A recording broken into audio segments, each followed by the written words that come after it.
So, automotive news, even more fun stuff coming out right now.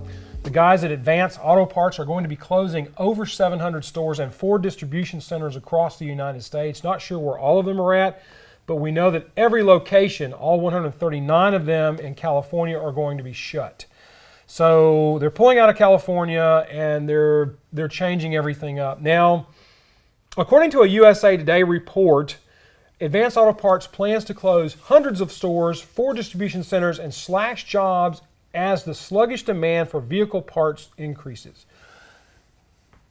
Okay, so do you believe that? I mean, I think that's true. Yeah, especially storefronts. I can imagine parts demand is going to be a lot less now.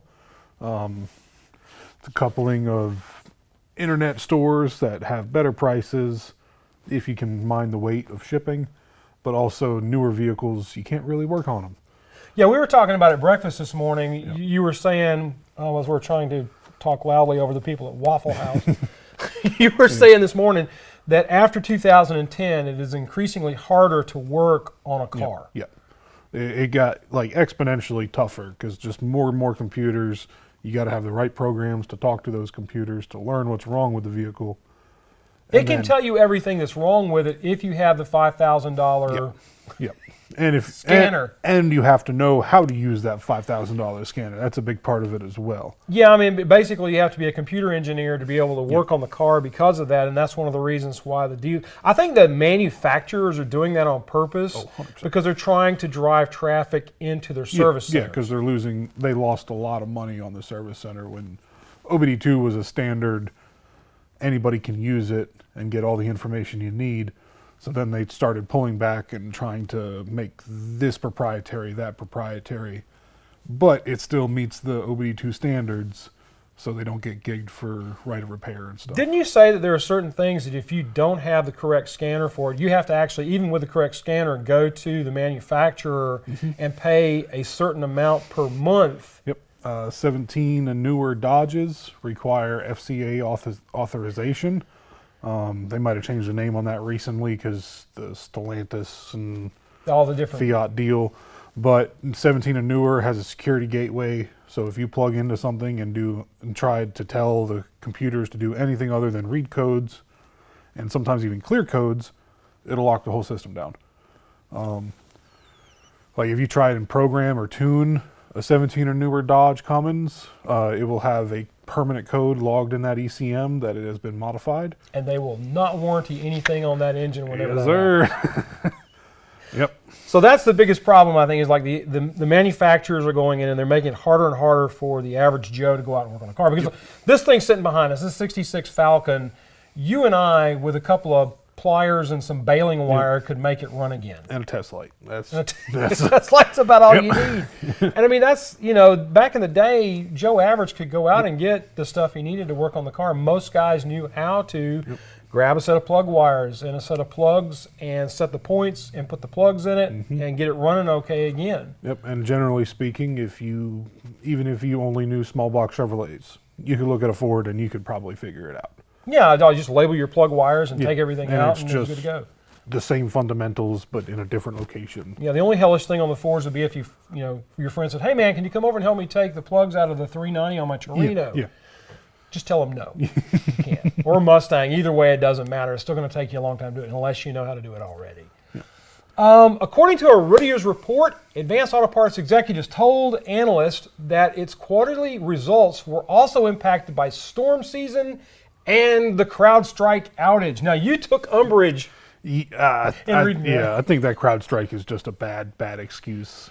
I mean, was it a problem? Yes, but it was like a day or two outage. Was it a 2 or days? I don't remember how long it was, but if it was even 3 or 4 days, that can really be impactful because I'm pretty sure that Advance has over like 5,000 locations nationwide. So if 5,000 stores are having a CrowdStrike issue for 3 or 4 days, that's a lot of money. They did pretty well last year, a 37% profit line from last year, according to where they're at this year, which is only an 11% increase. And I think they're trying to get out in front of the problems because, as I often say on here, it is all about the money. And they have stockholders that are sitting there hewing and crying because they're not making as much money this year as they made last year off of our friends over at Advanced Auto Parts. So you have the problem of you need to pay the people the money that they want as quickly as they want it. And that's just my thought process on it. You're trying to get in front of that bus and stop it. Now, what is CrowdStrike? If you don't know what we're talking about with CrowdStrike, CrowdStrike is a cybernetic company that offers antivirus endpoint security solutions utilized by many companies and organizations around the world. CrowdStrike also provides threat intelligence and other cyber attack response. I almost made it all the way through that because almost. they starting to sound like one of those AI chat GPT things that you see on Instagram reels. Sounds like where they're taking pictures of Joe Rogan, and it looks like Joe Rogan's really talking, but he's not because it's using Joe Rogan's voice. I mean, honestly, CrowdStrike kind of had a real bad bollocks there.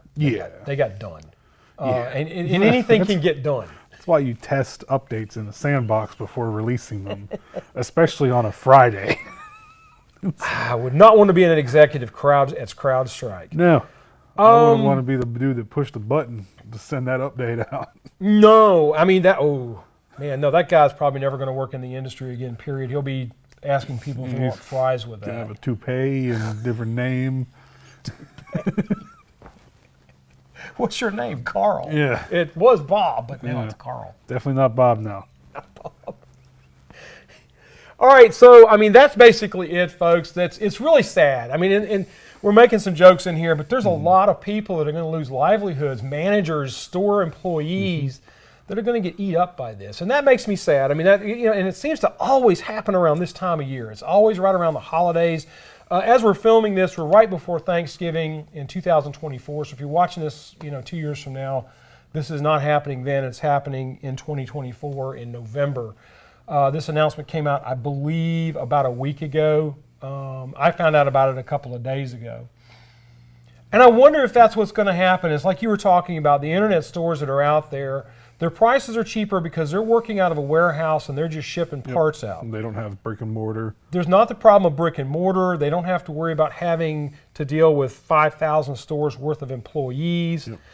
And a lot of them are buying wholesale closeouts. Yep. And they're just stockpiling the wholesale closeouts and running that stuff through there, and people are buying those parts.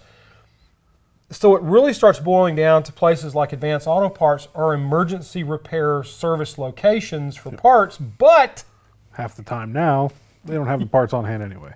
If you're working on something like what's behind me, don't. I mean, I love Advanced Auto Parts. I use them for a lot of stuff on my more modern cars, but don't go in there expecting to get the part for something like this that day. A lot of times they just plain don't have it, and they can get it for you, but it'll be anywhere from a day to 2 to 3 days later. And even some of the later model parts I have found with Advanced that they tend to take a little longer to get them. And that's not just Advanced, that's any of them. That's any of the other auto parts stores that are out there. I'm not picking on Advanced when I say that. It's just getting that way. And yeah, this thing's 50 plus years old, but a lot of the stuff applies to a lot of other things. I mean, a small block Ford, started in 62? Ish. And then ran to 90s. Yeah, like 97 generally speaking, a little later. A lot of the gaskets are interchangeable. Oh, yeah. A lot of the parts are interchangeable, but can't get them. Like, for instance, I had a part that I was trying to get in, and I had to go to Augusta to get it because they didn't have it at my local store. Sometimes that's not even the case. They have to bring it in from Columbia or wherever their main distribution warehouse is. And I've noticed in the last few years, like I said, Advanced and everybody else is getting less and less of these old car parts. And, I can understand it. You're talking about a span of automotive that runs from the 1950s all the way up to today. And they have to have all these parts available for all these different things. So it's a little tougher. Well, that's what I wanted to talk about today, folks, was just to kind of go over what was going on with Advanced. Like I said, it's horrible that this is happening this time of year with Christmas coming.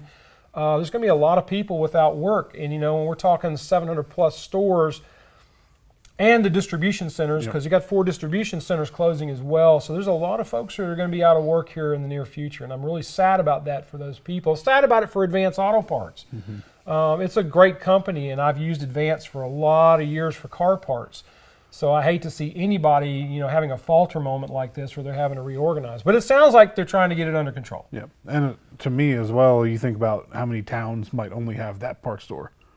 Yeah, because Advance was pretty pervasive. I mean, you can find Advance Auto Parts in a lot of different places. Yeah, especially Southeast. Yeah, in the Southeast, they're pretty much everywhere. I'm not sure about any other areas, but you can throw a rock and hit an Advance Auto Parts. If that was your town's only parts store, now you got to drive an hour, 45 minutes, whatever. Yes. Insert inconvenient time. Whatever is most inconvenient. Yeah, it is really sad. Well, that's it, folks. That's the Rumble for this week. You guys do me a favor. Be kind to each other, love on each other, treat each other nice. You guys have a great week, and we'll see you later. Yeah, he doesn't have to do much here. This is just, he's a guest today.